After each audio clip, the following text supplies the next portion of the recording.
attend encore un petit peu de monde. On a une vingtaine de personnes inscrites, même plus, hein, ça continue de rentrer là. Donc, on va laisser passer quelques minutes. Et en attendant, je vais vous présenter notre hôte d'aujourd'hui, le brillantissime François Huette, qui est un ami de longue date aussi pour moi, qui a beaucoup aidé lorsque je partais en Antarctique pour lever mes financements pour pouvoir partir dans l'expédition en Antarctique avec toutes les femmes scientifiques. François, c'est une personne qui a une énorme expérience dans le tourisme durable. Il a fait sa carrière là-dedans et je pense que tu vas nous raconter un petit peu. C'est une personne qui a aussi un énorme cœur et je pense que ça va se ressentir dans nos échanges. Et c'est une personne qui a beaucoup de compétences également pour aider les gens à trouver leur raison d'être, à être en cohérence avec eux-mêmes. Et c'est justement l'objet de cette deuxième conférence Earthship Lunch. Donc, n'hésitez pas à manger votre lunch pendant la conférence. C'est d'ailleurs ce qu'on va faire, nous, avec Céline, qui est juste là. Céline. Et donc, ce que je voulais dire également, qu'est-ce que j'oublie, Virginia? Salut Florence, salut Julie. Oui, juste peut-être on peut rappeler le principe des Earthship Lunch, en quoi ça consiste. Vas-y. Alors, rebonjour à tous. Alors, le concept des Earthship Lunch, en fait, on lance ces webinaires pour vous parler de thèmes qui sont en lien avec vraiment notre ADN et nos valeurs chez Earthship Sisters, à savoir le dépassement de soi, le partage, le leadership, l'environnement, la nature, les femmes, bien sûr, la transition écologique. Voilà, tout ça, c'est des thèmes et des valeurs surtout qui nous tiennent à cœur et qu'on a cœur de partager avec vous. Et par la même occasion, en fait, on met aussi en lumière donc des personnalités qui nous entourent, voilà, dont François fait partie aujourd'hui, et pour qu'ils nous racontent leur parcours et qu'ils vous inspirent au travers de leurs histoires. Merci Virginia. François, écoute, on est très heureuse de te laisser la parole. Je vais partager moi mon écran, comme ça je peux continuer d'admettre les gens qui rentrent dans la réunion, vu qu'on peut avoir qu'un seul hôte. Donc, hop, je vais partager l'onglet ici. Bon, là, c'est ma boîte mail, mais en réalité, il y a également la présentation de François. C'est parti. C'est parti, merci beaucoup. Bonjour tout le monde. Très content d'être parmi vous. Comme vous pouvez le constater, je suis dans ma voiture. Je vais à une formation dont je vous parlerai à la fin qui correspond exactement par rapport au thème d'aujourd'hui. Donc voilà, c'est quelque chose qui me tient à cœur et que j'ai envie de découvrir. C'est vraiment être en cohérence avec soi. Moi, tout a commencé, j'ai des souvenirs enfants. Déjà, je me présente peut-être. Ouais. François Huette, marié, 57 ans, 2 enfants, un de 16 et un de 12, avec hôtelier de métier, avec une carrière internationale, 25 ans à l'étranger, etc. Et puis, il y a 9 ans, pour des raisons que je vais vous expliquer plus tard, j'ai décidé qu'il fallait changer de vie et qu'il fallait faire quelque chose qui m'anime. Donc, je vais vous montrer, je vais partager avec vous mon chemin. Mais je voulais commencer par les rêves de mon enfance. Moi, j'ai des souvenirs étant gamin que je me voyais voyager dans le monde et que j'intervenais avec différentes cultures et que je participais et que je contribuais à trouver des solutions à des problématiques où justement il y avait des cultures différentes qui étaient ensemble et qui essayaient de créer quelque chose ensemble. Et c'est un souvenir que j'ai très marqué dans mon esprit gamin. Et vraiment, je me suis dit que pour moi, il était important d'aller au bout de mes rêves. J'ai eu une enfance, je viens de Fontainebleau, fils unique, parents paysagistes, et dès le plus jeune âge, j'étais en connexion avec la nature. La forêt de Fontainebleau, c'était mon terrain de jeu. Et comment dire, j'en avais des animaux et j'ai eu vraiment une relation très proche avec les animaux, chevaux, chiens, etc. Et ça a été vraiment quelque chose qui m'a marqué. Mais comme rêve d'enfant, vous allez voir la slide suivante. J'étais un peu turbulent, un peu, comment dire, enfant rebelle pour différentes raisons, justement des raisons émotionnelles. où j'étais en colère avec la vie, qui m'avait enlevé la chose qui m'était le plus chère. C'était un chien qui avait une personnalité incroyable et vu en tant que fils unique et en vivant à la campagne, bah, c'était devenu mon meilleur ami. Et donc, j'ai voulu être rebelle et aller à l'encontre de l'école et du système. Et donc, très rapidement, mes parents m'ont retiré de l'école pour que je puisse faire un apprentissage dans l'hôtellerie, pour la simple raison que je ne voulais pas vivre comme tout le monde. Donc, j'ai commencé comme apprenti serveur et j'ai eu la chance de pouvoir vivre deux étapes très importantes dans le monde de l'hôtellerie. La première, ben, quand on vit dans un village de 75 habitants, je suis parti à la ville parce que j'avais envie de la ville, j'avais envie d'activités, etc. Donc, j'ai pu vivre à Londres, à Paris. Là, ici, c'est le Grand Hôtel où j'étais directeur adjoint de la restauration, dans des endroits fantastiques, riches d'histoire. J'ai pu aller à Moscou à l'époque où, comment il s'appelle, Gorbatchev venait de se faire enlever. C'était la fin du communisme et j'ai vu Yeltsin sur les tanks qui se battaient pour la démocratie, les changements de couleur du drapeau. Mais à côté de ça, il s'est passé quelque chose où, si tu veux monter la slide suivante, où j'ai eu la première opportunité de partir comme directeur général après 11 ans dans les villes, dans un hôtel en Polynésie, à Bora Bora. Et je me souviens toujours avec mon épouse, quand on a vu la première photo, on s'est dit, c'est pas possible, il y a quelqu'un qui a fait du Photoshop parce que la ligne était tellement droite, etc. Mais ce qui a été intéressant, c'est qu'à Bora Bora, ça m'a reconnecté avec la nature, avec l'essentiel. Donc, au bout de 2 ans et demi, je suis parti. J'avais réussi mes résultats financiers, mais je n'avais pas pris en compte l'environnement. Je n'avais pas pris en compte l'humain. Et ça me dérangeait parce qu'à Bora Bora, quand je suis arrivé, j'ai appris à plonger. Et les premières plongées que j'ai faites, c'était avec les Raimanta. Et on devait avoir 20-25 Raimanta pour une vingtaine de plongeurs. Et 2 ans et demi plus tard, la dernière plongée que j'ai faite, c'était avec les Raimanta. Il y avait moins de Raimanta, mais il y avait entre 80 et 100 plongeurs. Et je me suis dit, là, il y a un problème. Parce que la raison principale que les gens vont à Bora Bora, c'est par rapport à son environnement, par rapport à sa faune marine. Et je vois que moi, en tant que directeur d'hôtel, je n'avais pas été un directeur d'hôtel responsable, mais j'avais été vraiment dans une logique purement financière. Et de ce fait, je me suis dit, il faut que je change. La chance que j'ai eue à Bora Bora, c'est que j'ai pu nager avec les baleines. C'était un rêve d'enfant. Tout gamin, je voulais plonger avec les baleines. Et un jour, on a perdu un client qui s'est noyé, laissant 2 orphelins à l'hôtel. On était extrêmement tristes. On avait récupéré le corps à 7 mètres, donc c'est une image qui marque. Et le pilote de l'hélicoptère de Bora Bora m'appelle le lendemain et me dit, il y a une baleine à côté de chez toi. Et donc, on a été suivre la baleine. Et j'ai pu suivre les baleines pendant quelques mois, la période dans laquelle ils viennent donner naissance. Et là, je me suis rendu compte qu'il fallait vraiment que je m'engage. Et je suis parti. Je suis parti avec mon épouse. Oui, là, alors la photo où vous voyez avec mon épouse, on s'est mariés aussi à Bora Bora, pour la simple raison que la Polynésie a cette connexion avec la nature, mais a aussi une forte connexion avec le spirituel. Et ça, c'est quelque chose d'important dans le sens, moi qui appartient à aucune région, ça m'a permis vraiment de me poser des questions et de vouloir me reconnecter à l'essentiel. C'est qu'est-ce qui m'anime au fond de moi-même. Et donc, on est parti, si tu veux mettre la slide suivante, Déborah, s'il te plaît. On est parti avec mon épouse pendant un an et demi, à travers le monde. Et on a vu plein de choses. On a été dans des pays soi-disant civilisés, puis dans des pays soi-disant du tiers-monde. Et donc, on parle des années 2000, hein, donc c'était juste après, comment dire, le 11 septembre 2001. Et ce que je me suis rendu compte, c'est que quels que soient les endroits où on a pu aller, il y avait toujours des champs de plastique. C'est-à-dire que le déchet de plastique en 2001-2002 existait déjà. Il y a 20 ans de ça. Et je me suis dit, c'est pas possible, il faut que je choisisse un boulot où je vais être directeur d'hôtel, engagé et responsable, où l'environnement et l'humain sera aussi bien au même niveau que la logique financière, si ce n'est pas au plus élevé. Et donc, après un an et demi, vous voyez, j'ai pu aller dans des endroits fantastiques. J'ai vu en Alaska les glaciers s'effondrer comme ça et on trouvait que c'était tellement spectaculaire. Mais aujourd'hui, on sait pourquoi. Et donc, oui, c'est spectaculaire d'un côté, mais c'est triste de l'autre. On a été, là, c'est au Népal, où on a été se promener autour de l'Himalaya. Et pareil, on a vu beaucoup de déchets. On parle de 2001.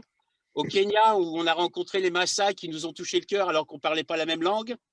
Voilà, il y a plein de choses. J'ai fait un internat avec les orques, etc., etc. Et j'ai voulu mettre cet ourson parce que c'était un vrai problème. Moi, j'ai eu la chance de le voir. Alors, j'appelle ça une chance, mais c'est peut-être un drame, je ne sais pas. Mais j'ai été à Sequoia Park aux États-Unis. Et avant de rentrer, de passer la porte du parc, il y avait un ourson qui se jetait sur les poubelles des touristes et mangeait tous les déchets plastiques, des pommes, mais aussi des déchets plastiques. Et ça m'a fendu le cœur. Donc, si on veut passer à la slide suivante, je vais vous montrer, donc, après 1 an et demi à l'étranger, j'ai choisi un hôtel aux Maldives. J'ai de diriger 2 hôtels aux Maldives pour la simple raison qu'il y avait un scientifique dans les effectifs. Et pour moi, je me suis dit, s'il y a un scientifique, est-ce qu'il n'y a pas une opportunité justement pour m'engager? Et donc, ensemble, on a monté le premier laboratoire marin dans un 5 étoiles aux Maldives avec des programmes sur la régénération du corail, des programmes sur les requins à pointe noire, sur la migration des tortues, et avec comme objectif simple, aujourd'hui on appelle ça une raison d'être, c'était de partager la connaissance et de rendre cette connaissance accessible à tous, c'est-à-dire nos clients, nos employés, les institutions locales, l'éducation, le monde scientifique, etc. Et nous n'étions pas des donneurs de leçons, mais juste, comment dire, un maillon de transmission sur ces différents anneaux. Et du jour au lendemain, on s'est retrouvés, comment dire, invités dans des conférences sur la faune, la préservation de la mer, etc. Et moi, gamin, celui qui a bercé mon enfance, il s'appelle le commandant Cousteau. Quand on a un CAP de serveur, j'aurais jamais pensé qu'un jour, j'allais me retrouver à discuter avec le monde scientifique. Parce que CAP de serveur et le monde scientifique, c'est 2 environnements bien différents et un niveau comment dire, intellectuel différent, mais aussi une façon de penser différente. Et là, ça m'a fait vraiment plaisir. Je me suis dit, vraiment, là, aujourd'hui, je suis en cohérence avec ce que je veux faire. Si on peut passer à la slide suivante.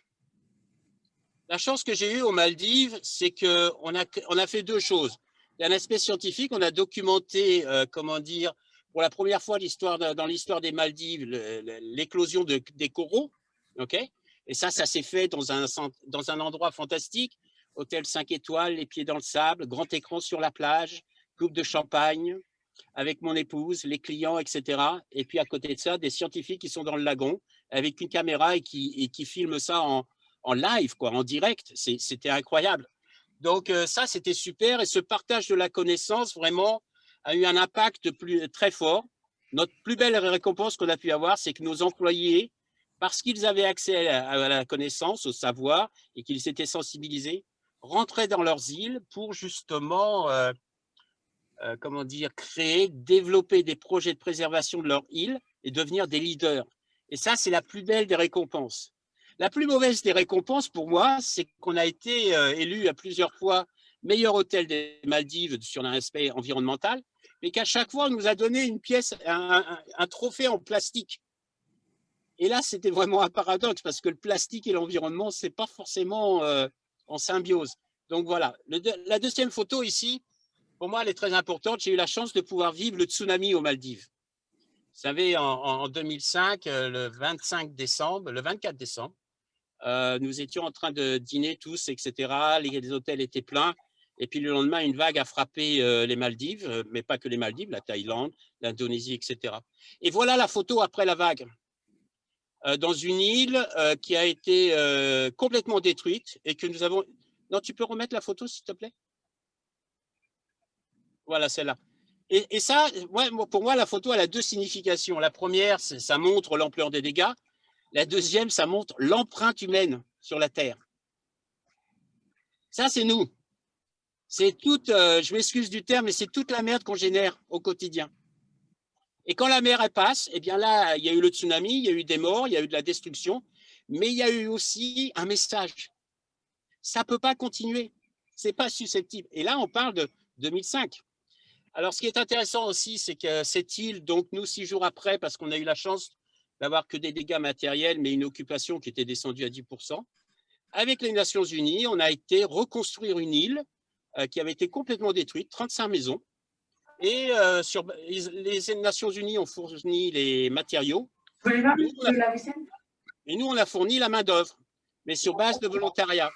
Et parce qu'on avait, comment dire, infusé une raison d'être, une notion de sens dans notre équipe depuis le temps, eh bien, sur le volontariat, 100% des employés ont répondu présent.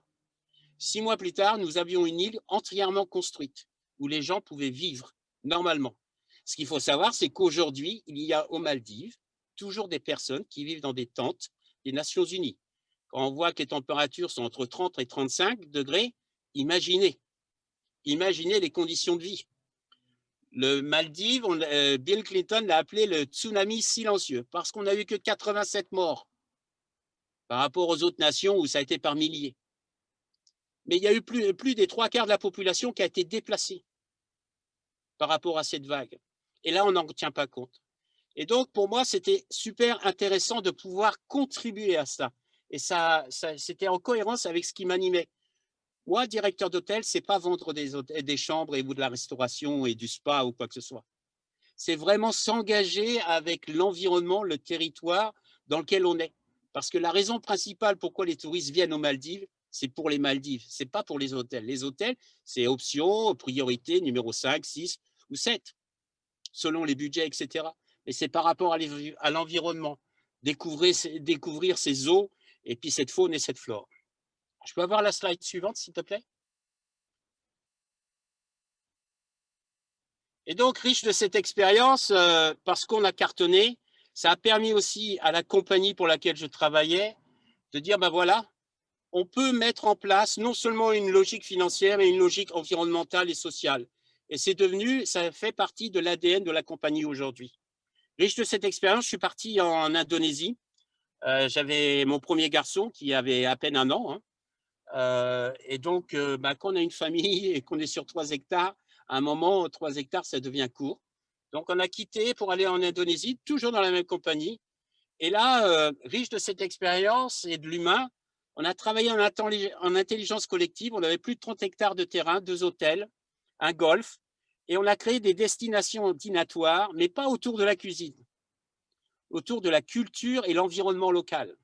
Et là, on a travaillé en intelligence collective avec nos employés, auxquels on a redonné de la fierté. On a créé et co-construit quelque chose d'important. Et je crois que c'est la deuxième chose qui est importante, c'est que dans tout leadership, dans tout management, mes plus belles réussites ont été le jour où je contrôlais mon ego et je travaillais en coopération et en intelligence collective avec mes équipes. Mes plus beaux échecs, c'est quand j'étais à 100% dans « je sais ». Je suis le chef, je sais, et je vous dis. Et là, cette histoire, vous voyez, par exemple, ce bateau à côté, on s'est posé des questions par rapport au lieu où on était. Qu'est-ce que font les locaux? Ils pêchent. OK, si on prenait un bateau et le coupait à 2 et qu'on s'asseyait là-dedans. OK, mais comment on va développer l'atmosphère? Et on s'est intégré de la culture locale. Et ensuite, qu'est-ce qu'ils mangent? Qu'est-ce qu'ils pêchent? Et qu'est-ce qu'elle est, comment dire, le caviar local? C'est du crabe cuit avec une carapace molle et avec une sauce au poivre, parce que l'Indonésie est un des plus gros producteurs de poivre. Et on a pu intégrer tout ça, etc. Mais ce n'était pas mon histoire, c'était une histoire locale. Donc, pour tous les employés, ils se reconnaissaient là-dedans et faisaient vivre. Et je crois que ça, c'est quelque chose qui était super. Et de là, on passe dans l'ego. L'image suivante, s'il te plaît.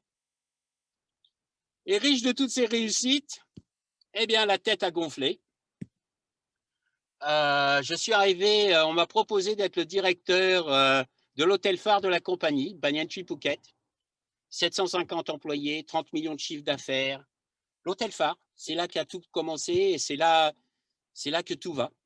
Et donc, là, attention, les attentes des propriétaires sont très hautes, mais aussi, quand on devient patron d'une telle entreprise, je ne dis pas qu'on se la pète, mais on n'est pas loin, quoi. On se dit, bon, j'avance. Et là, je voyais que je commençais vraiment à rentrer dans une carrière, dans une ambition très carriériste. Dans le même temps, il s'est passé plusieurs choses. Alors, on va passer par les choses qui ne me concernent pas vraiment parce que j'avais aucun contrôle dessus. Il y a eu la crise économique de 2008. Donc, imaginez quand vous dirigez un hôtel qui représente plus de 20% de la rentabilité d'une compagnie, eh bien, quand la crise économique internationale touche tout le monde, ça fait mal. Et puis, en plus, en Thaïlande, on a eu la crise politique avec fermeture des aéroports, etc., etc. Et du jour au lendemain, on est rentré purement dans une logique financière. Parce que dans le même temps, la société avait décidé d'être cotée en bourse. Et donc, c'était argent, argent, argent, argent. Alors là, la pression monte. Et puis, si on passe la slide suivante, eh bien, j'ai eu la chance, et je le dis vraiment avec beaucoup de sincérité. Voilà mes 2 enfants qui étaient à Phuket. Le petit est né à Phuket et à l'âge de 3 semaines, un virus a attaqué son cœur et il a fait 2 arrêts cardiaques devant mes yeux. Et en faisant ces arrêts cardiaques, cet enfant a complètement bouleversé toutes les croyances que je pouvais avoir. L'une d'entre elles, c'est que je pensais qu'un enfant de 3 semaines, pour un mec comme moi qui n'avait pas eu la chance d'avoir eu un enfant dans mon ventre, je ne comprenais pas déjà la signification d'amour. Entre un gamin de 3 semaines qui pleure, qui dort, qui chie et qui mange, où est l'amour? Le jour où il a fait son arrêt cardiaque, j'avais l'impression qu'on m'arrachait le cœur. Je ne sais pas si vous avez vu cette scène de sacrifice chez Indiana Jones où il y a cette personne vivante et le méchant sorcier vient et lui arrache le cœur comme ça, vivant. C'est exactement ce que j'ai ressenti. Et ce jour-là, pendant 8 semaines, on ne savait pas s'il allait survivre, etc. Et aujourd'hui, il est en bonne santé, il a 12 ans. C'est un garçon très intelligent. Et son frère m'a tellement aidé, sans le savoir, à passer cette période. Mais ce qui est intéressant par rapport à ça, c'est que grâce à ça, ça a remis en question exactement ce que je voulais faire de ma vie. Ça m'a fait prendre conscience que si je continuais dans la route dans laquelle j'étais, qui était de carriériste, axé par l'argent, le titre, la réussite professionnelle, eh bien, en réalité, je ne faisais pas grand-chose pour le monde. Je n'avais pas d'impact. J'oubliais l'humain, j'étais dans une logique matérialiste et qui n'avait pas de sens pour moi. Alors, le jour où j'ai reçu le coup de fil du docteur qui m'a dit « Votre fils, après 4 ans, peut avoir une vie normale », eh bien, j'ai démissionné et je suis rentré en France. Si tu veux mettre la prochaine slide. J'ai démissionné un dimanche matin à 9h30 alors que mon fils aîné jouait au football. Et comment dire, j'ai dit à mon épouse, on rentre en France. Alors, ça a été un peu un choc pour tout le monde, moi compris, parce que je l'ai fait. Voilà, j'étais arrivé à un point de non-retour où je n'étais plus en cohérence avec qui je suis et je ne pouvais plus vivre comme ça. Donc, on est rentré en France. Et là, je vous ai mis la zone de confort parce que je crois que c'est important. Pendant longtemps, j'ai été dans cette zone de confort. Et quand je suis rentré en France, j'étais toujours dans cette zone de confort jusqu'au jour où, après un mois, ma femme, à la fin d'un déjeuner, m'a dit « Tu vois, François, ça, c'est une assiette sale et ça, c'est un lave-vaisselle. Étape numéro 1, je vais t'apprendre à mettre l'assiette sale dans le lave-vaisselle. Et la semaine prochaine, je t'apprendrai à faire marcher le lave-vaisselle. » Et là, je me suis rendu compte que j'avais été complètement déconnecté de la réalité quand j'étais vice-président d'une chaîne hôtelière, que j'avais un service, etc. autour de moi qui était incroyable. Et donc, il a fallu que je crée mon petite entreprise. Et en créant ma petite entreprise, je me suis rendu compte des difficultés administratives, etc., auxquelles je n'étais pas, comment dire, je n'étais pas concerné à l'époque parce que j'avais toujours des gens pour le faire pour moi. Et là, je suis rentré dans une zone de peur. J'ai eu la chance d'avoir une femme qui m'a dit, écoute, on n'a pas tout lâché pour abandonner maintenant, on y va et on y va. Et donc, de la zone de peur, je suis passé vraiment à la recherche d'équilibre. Qu'est-ce qui m'anime? Qu'est-ce que j'ai envie de faire? Etc. Et c'est pas évident parce que c'est pas un jour vous levez et dire ben voilà, ça se passe comme ça. Non, parce qu'on est en évolution permanente, on est en réflexion permanente, on est en questionnement permanent et donc on part à la recherche de différentes choses. Et c'est là où je suis rentré dans la zone d'apprentissage. J'ai lu des livres, j'ai fait des séminaires, et puis un jour j'ai créé un concept hôtelier. Et ce concept hôtelier m'a fait rencontrer un monsieur qui s'appelle Christophe Samples et qui m'a dit, écoute, moi je suis dans les nouveaux modèles économiques, est-ce que ça t'intéresse? Et j'y étais, je me suis remis à étudier quelque chose qui était à l'opposé de qui je suis, qui m'a sorti de ma zone de confort. Et de là, je suis parti vers un chemin de questionnement, de doute, d'inquiétude, de dire merde, je n'ai pas fait le bon choix, j'ai fait des conneries, il faut que je retourne, etc. Mais tout en sachant que de redevenir directeur d'hôtel, ce n'était pas ce qui faisait sens pour moi. Et on m'a proposé une fois, et dernièrement, j'ai été, pas directeur d'hôtel, mais au-dessus, pour un petit hôtel à Phuket. Je l'ai fait pendant 1 an et demi. Au début, j'étais content parce que ça me donnait du business. Et très rapidement, ben, je n'étais pas heureux, je n'étais pas en joie, parce qu'on était encore dans une logique financière, et que l'humain, c'était du pipeau, et que l'environnement, c'était encore du pipeau, alors que les gens, s'ils viennent à Phuket, c'est justement, alors pas tout le jour, mais ils viennent principalement pour la culture locale, pour l'ambiance, etc. Et donc, ça me dérangeait, et donc j'ai arrêté. Et puis, on a eu de la chance, enfin moi, je trouve que j'ai eu de la chance, c'est le Covid. Le Covid est arrivé, et il y a eu le premier confinement, et là, tout était arrêté. Et ça m'a fait réaliser que c'était possible de tout changer. On pouvait tout changer. S'il y avait une volonté commune et sincère de nos gouvernements, de nos entreprises, de nos dirigeants, quels qu'ils soient, de nous, on pourrait changer le monde. Et ça, c'est vachement important. Et moi, j'ai décidé de me faire accompagner par une coach, justement pour m'aider dans ce questionnement. Et elle m'a posé plusieurs questions. Elle m'a dit pourquoi j'avais quitté l'hôtellerie. Elle m'a demandé pourquoi j'avais étudié les nouveaux modèles économiques. Elle m'a demandé pourquoi je faisais de l'intelligence collective. Et elle m'a dit tout simplement, qu'est-ce que je pourrais faire par rapport à ce que je ressens aujourd'hui? Alors moi, mon constat par rapport au tourisme, c'est du copier-coller à 80% des cas, quoi. La différence entre chaque hôtelier vend des chambres à des prix différents, mais vend des chambres dans des décors différents. Mais il n'y a rien de spécial. Et ce que j'ai besoin, moi, c'est de l'engagement avec les territoires, etc. Et donc, j'ai décidé, si tu veux passer à la slide suivante, ça m'a aidé à réaliser ce que j'avais envie de faire et ce qui m'animait. Et donc, j'ai créé mon podcast où je suis parti à la rencontre d'acteurs du tourisme engagés comme d'acteurs engagés, mais pas forcément du tourisme. Et le constat négatif que je pouvais avoir du tourisme il y a 6 mois, bah aujourd'hui, il a nettement évolué parce que j'ai rencontré des gens super enrichissants. Et je me dis qu'aujourd'hui, ça bouge en France. Alors, il y a quelqu'un qui me disait, ouais, François, seulement 20% des gens bougent. Vous savez que si on arrive à 30%, on arrive à changer une société. Donc, on n'est pas loin, il ne faut pas lâcher, quoi. Je peux avoir la slide suivante, s'il te plaît, Déborah? Et de cet alignement, il s'est passé plusieurs choses. Déjà, je me suis rendu compte que moi, les ateliers, j'aimais les faire en extérieur. Je me suis rendu compte que pendant le confinement, j'avais besoin de me promener régulièrement et me reconnecter à la nature. J'ai un chien, j'habite à la campagne, j'ai de la chance, donc j'ai fait ça. Et donc, j'ai créé des ateliers en extérieur. Et si vous regardez sur le site, on s'est mis sur une montagne à 800 mètres et on a fait un atelier d'intelligence collective avec un drone et c'était génial. Parce que d'un seul coup, on sort vraiment de son environnement traditionnel de travail et on ouvre le champ des possibles. On se reconnecte à l'énergie du sol, de la nature, des animaux, etc. Et ça, c'est top.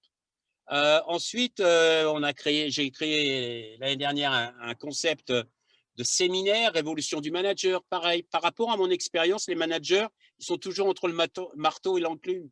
Comment les aider?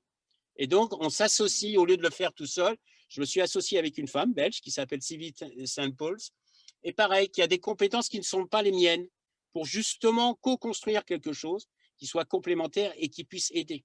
Donc, voilà un peu les activités dans lesquelles je suis. Et je crois que j'en ai une autre slide, une ou deux autres. J'en ai une au moins. Déborah. Et là, je voulais vous partager mon dernier projet. Donc, au mois de novembre l'année dernière, j'ai fait un burn-out. Hein, donc, j'ai ma propre entreprise. On sait que la situation pour tout le monde n'est pas évidente. Et quand vous avez votre propre entreprise et que votre activité part à zéro et qu'on vous met 2 confinements dans la tronche, vous dites, mais comment je vais m'en sortir? J'ai une famille, j'ai des factures, etc., etc. Et donc, j'ai fait un burn-out. Et suite à ce burn-out, j'ai commencé à être sous traitement médical, etc. Et quand les choses allaient mieux, j'ai réfléchi, je me suis dit, tiens, François, et si tu dessinais ton arbre de la positivité? Et donc, j'ai dessiné un arbre, parce que j'adore les arbres et je trouve qu'il y a une énergie, une force qui est importante. Et j'ai dessiné dans le tronc ce qui était important pour moi, ce qui avait de la valeur. Dans les racines, j'avais ma famille, j'avais mes enfants, mon chien.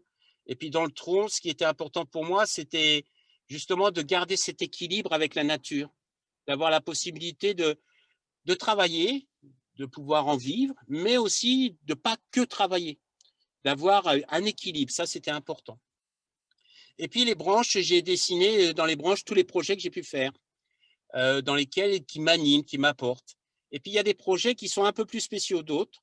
Et j'ai mis, au lieu des fruits, j'ai mis des cœurs. Et d'un seul coup, ça m'a fait du bien et c'est toujours là.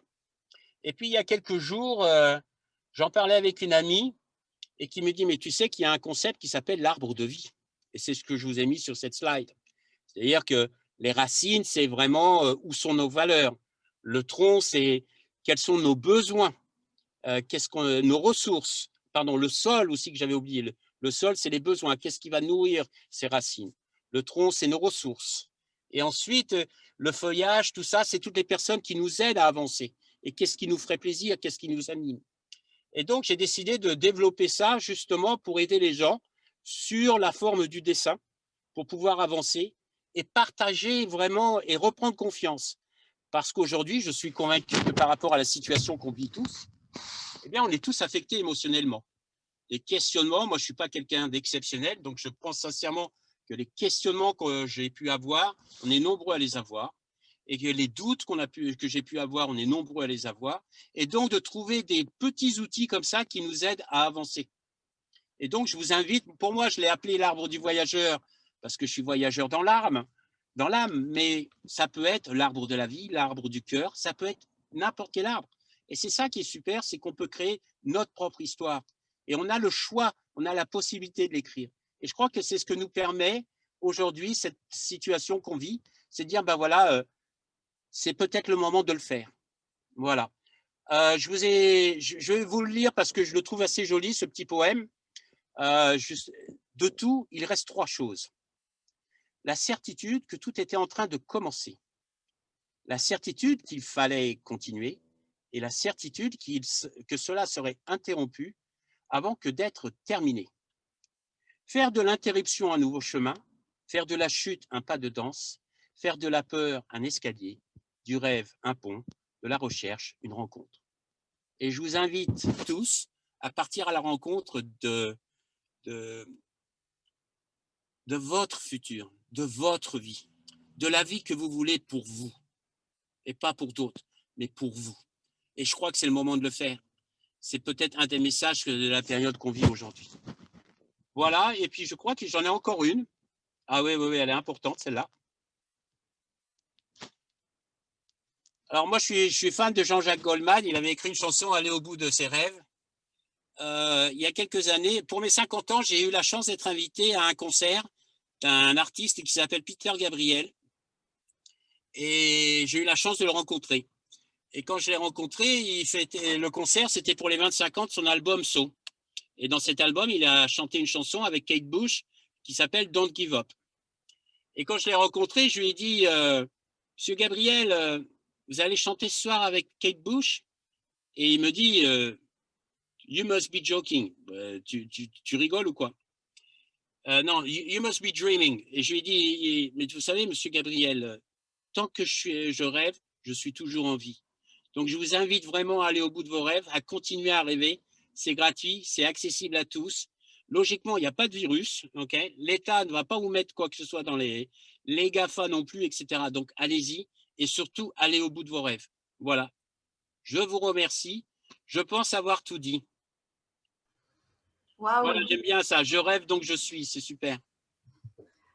François, tu nous as bien secoué. Merci pour cette belle intervention. Je laisse la parole aux personnes de l'audience. N'hésitez pas à interpeller François, à partager vos vécus, à poser des questions. La parole est à vous.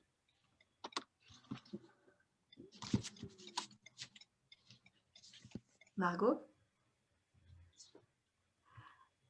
Tu as désactivé ton micro, mais on ne t'entend pas.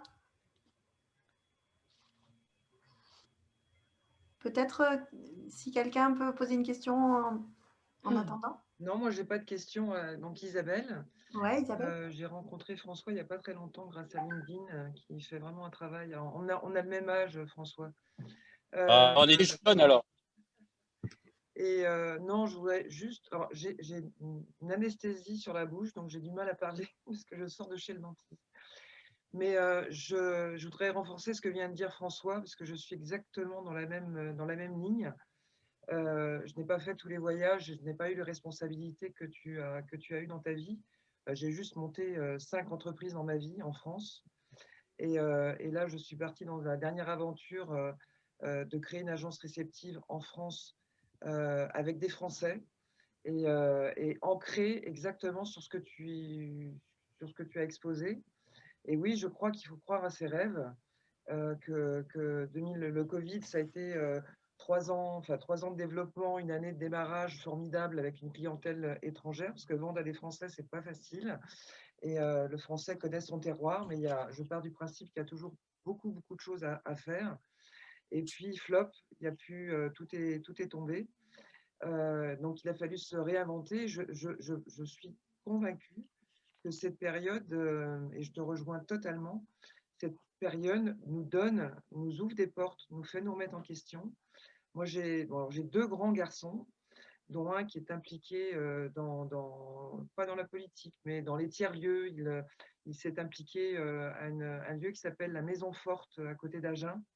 Donc, ce sont des gens qui ont investi des deniers et qui accompagnent économiquement, socialement à faire revivre un village.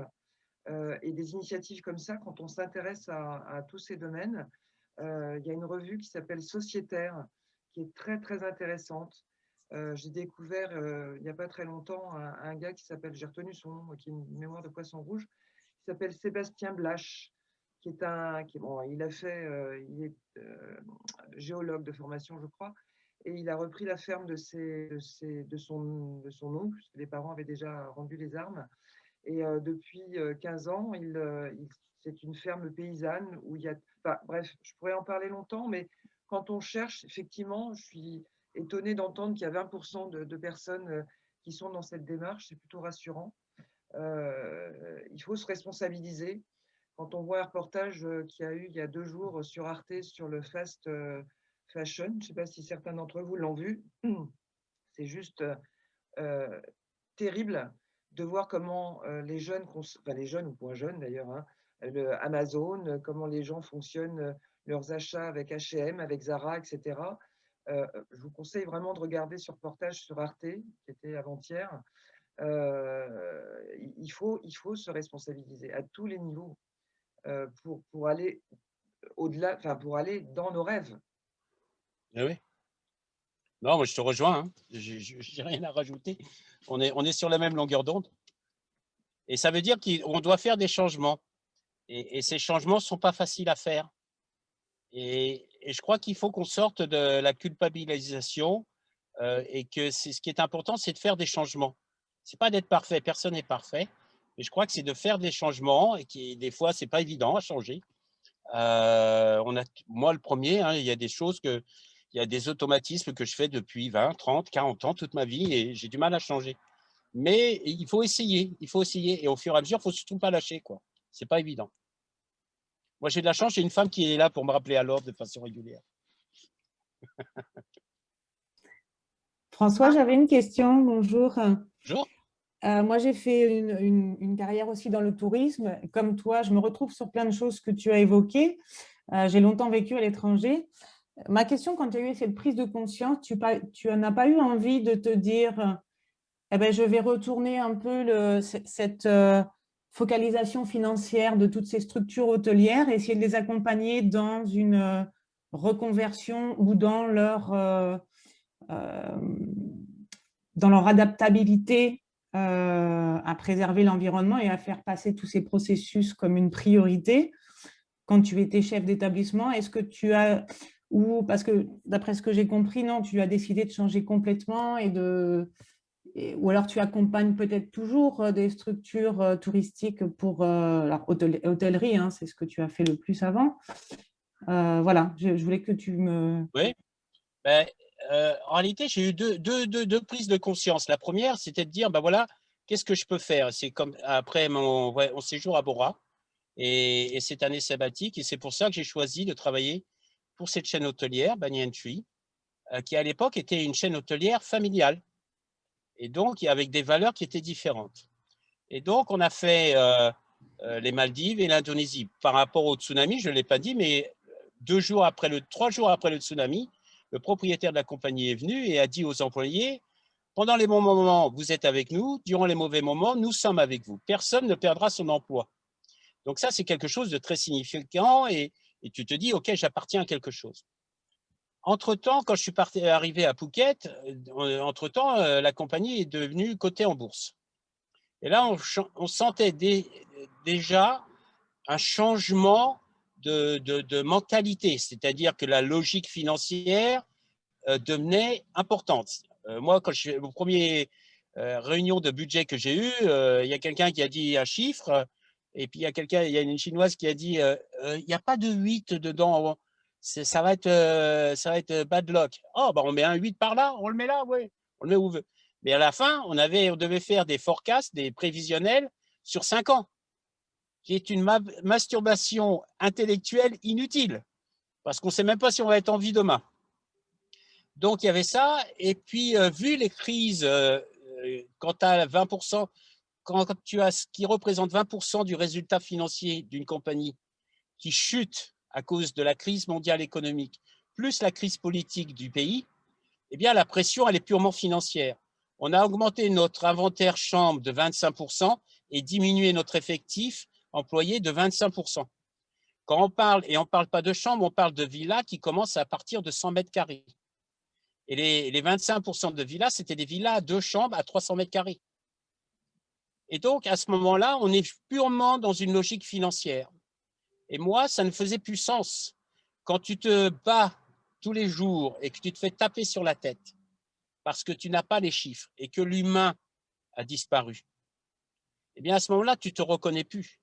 Alors, ensuite, et bon, il y a d'autres choses qui se sont passées où j'ai voulu quitter l'hôtellerie parce que je n'éprouvais plus de plaisir.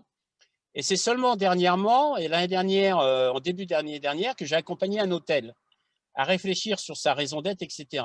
Et c'est là que j'ai repris goût vraiment à dire, bah, tiens, le tourisme, c'est vraiment ce qui m'anime. Et c'est pour ça que je suis dans Respire, c'est pour ça que je fais ce podcast expérientiel, et c'est pour ça que je reviens dans le tourisme à la période la pire, c'est-à-dire que le tourisme est à terre, mais j'ai l'impression que je peux contribuer à travers mon expérience. Je crois que le temps, le timing est parfait.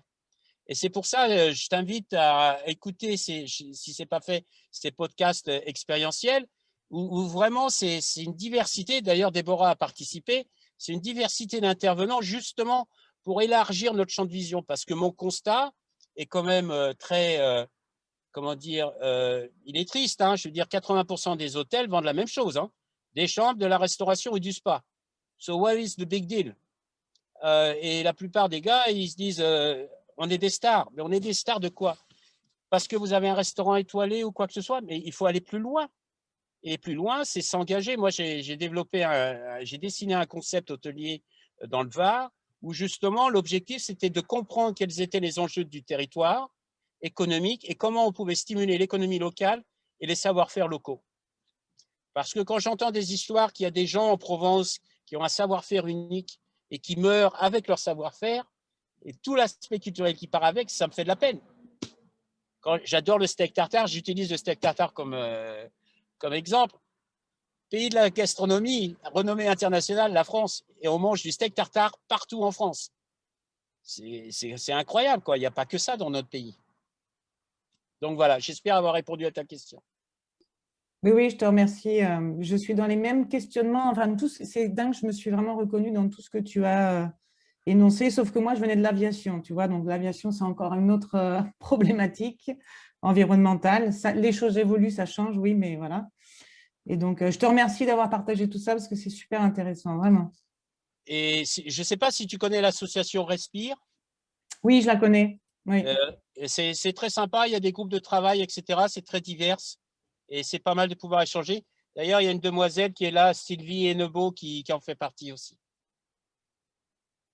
Et sinon, on peut se contacter séparément et discuter si tu le souhaites. Oui, oui, je t'ai envoyé un email déjà, on rediscutera plus en amont. Merci.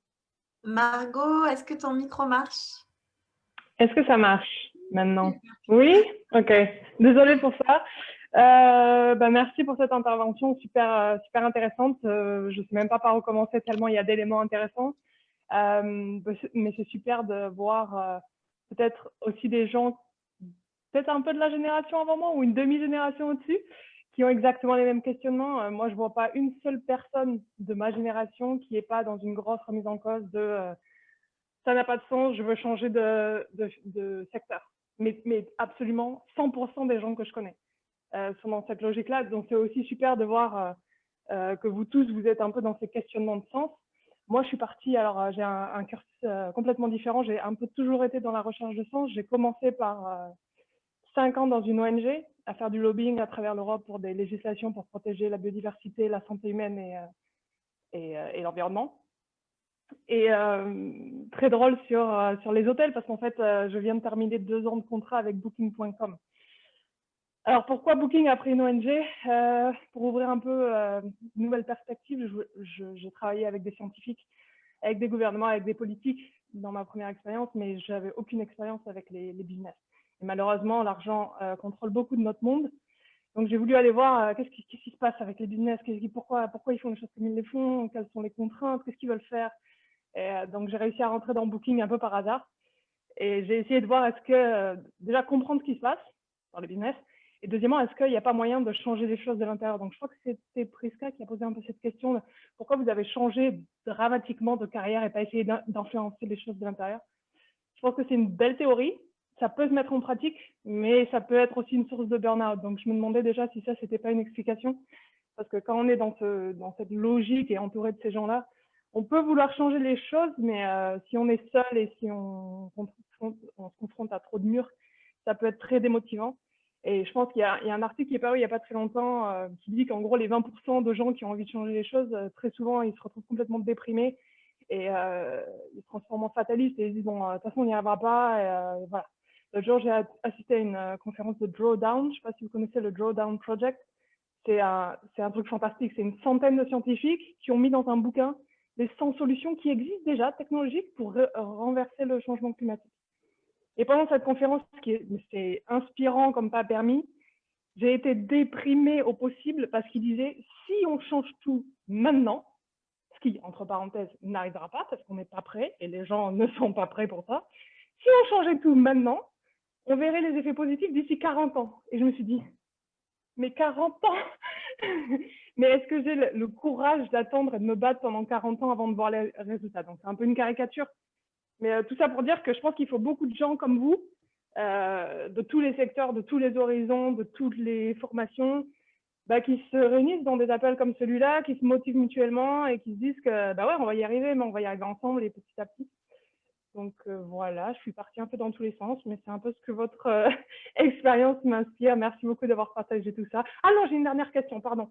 Comment on passe de regarder éclore des coraux à devenir vice-président? Parce qu'une fois qu'on a vu ça, comment on va vers là-bas? Dans l'autre sens, je vois bien, mais dans ce sens-là, j'aimerais savoir votre raisonnement. Je pense que c'est simple. C'est quand on se déconnecte de l'enfant intérieur qui est en nous. C'est-à-dire que quand j'étais aux Maldives, j'étais vraiment moi, je m'éclatais. Et j'avais des gens autour de moi qui s'éclataient aussi. Et c'était contagieux. On était tous pieds nus, on était simple, quoi. Quand on rentre dans l'hôtel phare et qu'on met un costume, à un moment, et c'est pour ça que j'en veux pas aux dirigeants, quels que soient les dirigeants de pays ou d'entreprises, la déconnexion se fait naturellement. Elle n'est pas forcément volontaire, c'est de plus en plus difficile parce que plus vous montez dans la hiérarchie, plus il se passe des choses où il y a plein de choses que vous ne voyez plus. Et vous êtes et je pense qu'il y a des gens, enfin moi je pense pas être le mauvais mec, mais il y a des trucs où j'étais complètement déconnecté. Je me souviendrai toujours quand je suis arrivé ici à la préfecture pour des papiers administratifs en Thaïlande, combien de fois j'ai pété un câble parce que les choses n'allaient pas assez vite. Et c'est là que je me suis rendu compte que j'étais un couillon, quoi. Parce que l'administration, que ce soit en France ou ailleurs, c'est pareil, ça avance pas vite, quoi. Et c'est compliqué. Ah non, aux Pays-Bas, elle est incroyable. Venez aux Pays-Bas. Ah ouais, mais c'est quoi? Ikiao, voilà, c'est la seule chose que je sais. Ok, super, merci beaucoup. Je pense qu'il y a un point très très important qui a été soulevé aussi, c'est notre ego et c'est quelque chose qu'on voit beaucoup et je pense que c'est très facile de se laisser déconnecter par le système, par notre environnement et par cette zone de confort qui nous attire. Moi, je viens de perdre mon boulot chez Booking.com à cause du Covid et plusieurs collègues m'ont recontacté pour revenir travailler et je résiste parce que je veux faire autre chose. Je veux faire quelque chose de mieux. Pas de mieux en salaire, pas de mieux en job, de mieux pour moi, de mieux pour la planète. Je peux avoir un impact. Ouais, mais imagine tourner le dos. Ce que tu as appris des deux expériences. À droite, tu as Booking.com qui est customer centric. Parce qu'on peut critiquer Booking.com, mais ils ont quand même une approche qui est assez intéressante. Ils ont réussi à faire ce que les hôtels n'arrivent pas à faire. Hein? C'est-à-dire au point de vue réservation. Par exemple, ne serait-ce que juste les trucs d'annulation ou quoi que ce soit. Et d'un autre côté, les ONG. Donc, comment mettre les deux savoirs ensemble pour créer quelque chose qui t'anime? Et une petite parenthèse sur Booking, je ne critique pas du tout Booking. Hein. Je pense que déjà, je ne m'attendais pas à ce que ce soit une organisation aussi fantastique. C'est vraiment des gens, incroyables. Et j'ai trouvé le moyen de complètement harceler chaque individu du département de durabilité dans la boîte. Donc, j'ai travaillé avec beaucoup d'entre eux sur des projets de développement durable au sein de la boîte qui ne sont pas publics, mais des choses se font. Ils sont encore très mauvais sur leur communication en interne et en externe, mais des choses se font. Et moi, j'ai bossé sur des projets très intéressants. Donc, il y a eu une statistique venant de Booking.com qui disait qu'il y avait 64% des clients aujourd'hui qui souhaitaient rester dans des hôtels qui étaient engagés dans le développement durable. Et c'est là où ils ont un problème pour Booking.com, c'est que beaucoup de gens ont dit c'est du pipeau parce que c'est Booking.com. Donc, ils ont beaucoup à travailler sur leur image. Parce que ces gens-là, ils ont des informations incroyables à partager. C'est pour ça que je dis qu'ils sont très mauvais pour l'instant sur la communication, sur les efforts et le travail qui est fait en interne sur la durabilité. Après, bon, je pense qu'il y a beaucoup plus qui pourrait être fait, mais il y a, vous savez, comment ça s'appelle en français, les hackathons, je sais pas s'il y a une traduction en fait en français, qui est faite et à chaque fois qu'il y en a un, il y a plusieurs équipes qui ne sont que sur des projets de développement durable. Parce qu'ils essaient de trouver le moyen de traduire cette demande qui existe et qu'on voit dans les chiffres dans une offre qui permet aux hôtels, etc., de transformer ça en quelque chose de concret. C'est encore très difficile. De toute façon, pour le tourisme, il faut rassembler tout le monde autour de la table. Transport aérien, les voyagistes, les hôteliers, les activités, les scientifiques, tout le monde. Mais le problème, c'est qu'on n'arrive pas à réunir parce que chacun est dans l'ego. Hein, c'est-à-dire, quand tu vois, le tourisme est tellement divisé, quoi. C'est ça qui m'horripile. C'est que tu as l'humide d'un côté, tu as les voyagistes de l'autre, tu as les transports aériens de l'autre. Et c'est dommage parce qu'en réalité, on a tous quelque chose à offrir. C'est justement ça que je cherche à trouver et à concrétiser. Moi, ce qui m'intéresse, c'est d'être comment on dit en français, ce lien ou the bridge builder, quelqu'un qui connecte des gens qui y arrivent. On devrait parler alors. Avec plaisir. Et pour réfléchir là-dessus, parce que moi, c'est le sujet. Mon rêve, c'est un jour de voir tout le monde assis autour de la même table et de construire le monde de demain. C'est ce que je faisais dans mon premier boulot, réussir à faire la traductrice, en fait, entre le côté scientifique, ONG, etc., et les gouvernements, les politiques et tout, qui comprennent pas du tout, en fait, ce qui se dit. Et réussir à comprendre les deux points de vue, les deux perspectives, les deux systèmes de contraintes, etc. Et ensuite, réussir à leur apporter une solution commune et les mettre au même niveau, mais en parlant leur langue de chaque côté. Je crois qu'on peut échanger pas mal là-dessus. Ça m'intéresse. Ok, bon, je vais arrêter de parler. Pardon d'avoir monopolisé un peu, mais super intéressant. Merci encore. Merci, c'est vraiment passionnant et c'est vrai que ça peut continuer encore longtemps. Moi, le truc de Project Drawdown, là, où ils disent que c'est pas avant 40 ans qu'on verra les effets, je ne suis pas tout à fait d'accord. Je trouve ça vraiment pessimiste. Oui, les effets vraiment concrets sur les projections climatiques, mais on peut voir des effets quand même beaucoup plus rapides. Il ne faut surtout pas dire ça, c'est déprimant. Hein. Et Non, mais et de je toute dis parce façon, qu'on est dans un petit cercle de non, je renseignés, dis je pas à dirais toi pas ça en public. je dis pas à toi qu'il faut pas dire ça, je dis de leur part, parce qu'on n'a pas d'autre choix que de continuer de se battre. Surtout quand tu as des gens qui sont en recherche de sens, en recherche de reconversion professionnelle. Et c'est pour ça qu'on est là, pour les accompagner sur la raison d'être, sur comment sortir une boîte à impact positif pour l'environnement, sur comment faire des ponts entre des gens qui se parlent jamais. C'est ce qu'on fait, c'est ce qu'on fait tous les jours. Bon, le temps file. Est-ce qu'il y a une question brûlante de quelqu'un qui ne s'est pas encore exprimé ou une question pas brûlante? Je veux bien te demander où tu vas, François. Tu nous as dit que tu allais à une formation. Je vais à une formation qui s'appelle Le rêve du dragon Ah, trop bien. J'en ai entendu parler. Je n'ai pas fait encore, hein, mais il paraît que c'est super. et qui était inspirée de la culture aborigène.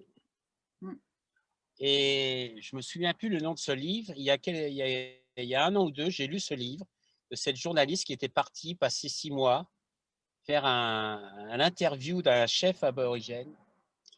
Et cette culture aborigène, ce livre m'a beaucoup touché. Et on devait faire cette formation il y a 6 mois, et ça a été repoussé, etc. Donc voilà, et j'ai la chance de pouvoir le faire là, à partir de 2 heures jusqu'à samedi soir. Je fais partie d'une association qui s'appelle Vision Collective, qui est une association d'intelligence collective. Et voilà, et donc j'y vais avec grand plaisir. C'est pas Vision 2021, c'est pas la même chose. Pas... Si, mais ça a changé de nom. Ah voilà, c'est pour ça, je n'ai pas le nouveau nom. Voilà, ça a changé de nom. Et pour information, ils font un congrès le 2 juillet à Lyon sur l'intelligence collective. Et ça c'est intéressant parce que moi, c'est là que j'avais découvert le CODEV, le co-développement professionnel avec Claude Champagne. Donc, c'est toujours un lieu de découverte. Et je pense sincèrement que la notion de sens, retrouver du sens dans ce qu'on fait et travailler en intelligence collective sont les 2 choses qui vont nous aider à répondre aux enjeux qu'on rencontre aujourd'hui et à avancer. Donc, c'est passer d'un écosystème à un écosystème. Pas facile. Mais justement, moi, on n'aura pas le temps parce que ça va être trop long, mais c'est vraiment un sujet pour moi de comment concilier le fait d'avoir envie de changer les choses et changer le monde, entre guillemets, et modèle économique. Et comment réussir à trouver cet équilibre-là. Parce que souvent, c'est un peu opposé aujourd'hui. On a l'impression que quand on fait des actions pour changer le monde, il n'y a pas de modèle économique associé ou c'est difficile d'en trouver ou alors c'est quelque chose qui a un travail à faire sur soi, quoi. Et moi, voilà, pour moi, c'est un vrai sujet. Et, voilà, j'aurais voulu avoir ton point de vue. Sur le modèle économique, aujourd'hui, on est quand même dans un modèle économique traditionnel qui est le modèle qui est plus je vends, plus je gagne. Hein, et je vends du produit. Et c'est pour ça que je pense que la notion de sens est importante. C'est quel est le sens que l'entreprise veut donner à son activité.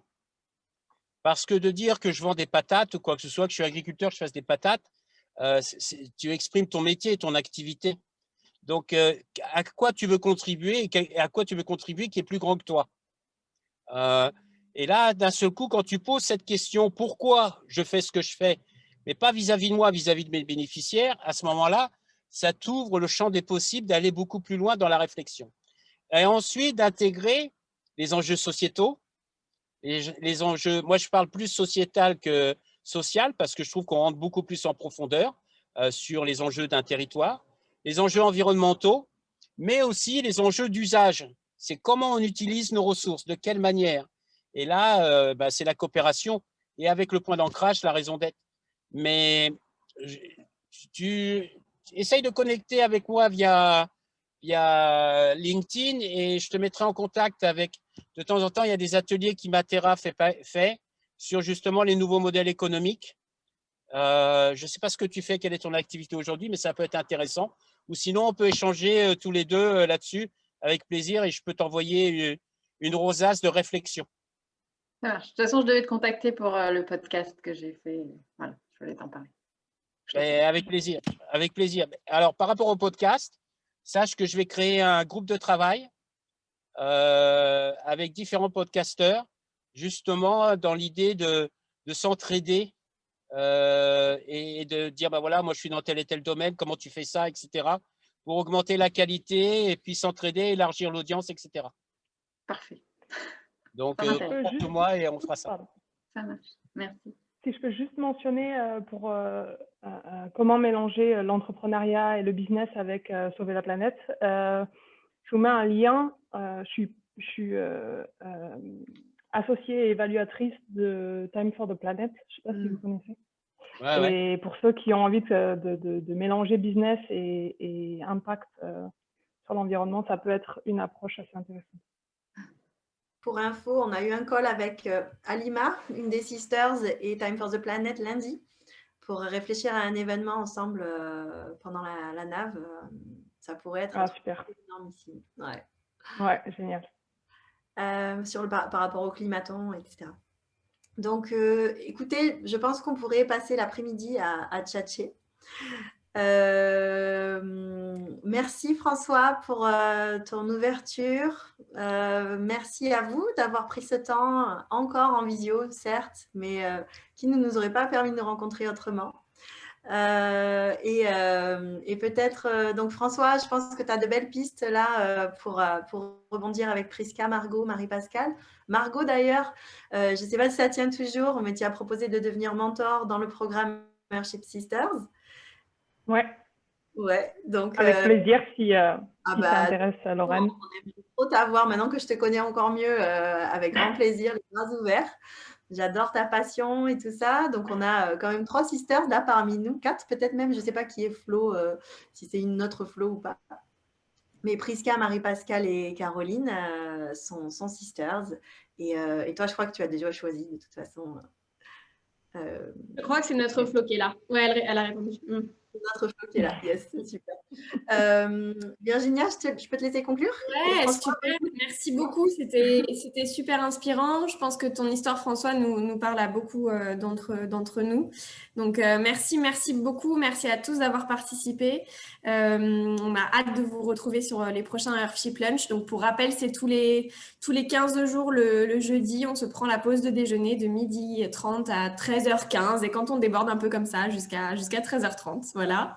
Alors, on a des sisters parmi nous, mais aussi pour les autres. Si vous voulez nous soutenir et contribuer à Earthship Sisters, vous pouvez rejoindre l'aventure. Je vais vous mettre le petit lien vers Hello Asso. Vous pouvez soit faire un petit don à hauteur de ce que vous voulez. Vous pouvez adhérer et devenir membre aussi à l'association. Vous avez le droit de vote à l'AG. Vous avez plein de belles choses. Accès à notre boutique de goodies avec tarifs préférentiels, des invitations sur les événements, etc., etc. Voilà, je vais vous mettre le lien. Et puis, merci vraiment beaucoup. Et on vous souhaite plein de bonnes choses. Moi, je voudrais juste merci beaucoup. Bonne journée à tous. Pour l'opportunité. Merci à vous tous. Et je vous souhaite une belle journée et à très bientôt. Et Déborah. Merci. Au revoir. Merci beaucoup. Bonne journée. Au revoir. Bonne journée. Salut. Bonne route François, fais attention à toi. Ouais, merci. Ciao. Et merci. Ferme-moi cet ordinateur. Bon, ça vous a plu? Ouais, c'était top.